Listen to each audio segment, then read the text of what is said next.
biz gərək İmam Məhdinin zuhuru üçün kadrlar hazırlayaq.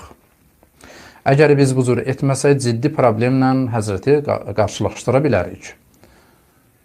İlahi peyğəmbərlər bəzən ilahi hədəflərə çatmaq üçün bəzi insanlardan istifadə ediblər. Dediyim kimi, Həzrəti Musa Qarundan istifadə edib.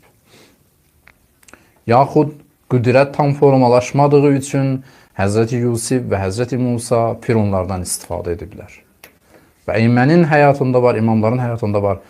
Deməli, biz bir cür qüdrət formalaşdırmalıyıq və bir cür kadrlar tərbiyə etməliyik ki, Həzrət Məhdinin kərimə dövlət sistemində ancaq salih insanlar olsun. Əlbəttə, bu vəd verilib, amma deməli, bu bizim əlimizlə həyata keçməlidir. Biz özümüzü kadr kimi görməliyik. Biz hər birimiz özümüzü dövlət başçısı, nazir, icra hakimi kimi görməliyik. İstedad baxımından bu cür tərbiyə olunmalıyıq. Nəfs baxımından isə, əgər bizə desələr, get ayaqqabı cütlə, baş üstə, get filan yerdə fəhləlik et, baş üstə. Gələ özümüzdə bu, nə cür deyim, nəfsimizi bir cür tərbiyə edək ki, belə xüsusiyyətlər bizdə formalaşsın. Deməli, istedad baxımından biz Həzrəti Məhdinin dövlətini idarə edə biləcək kadrlar kimi formalaşmalıyıq.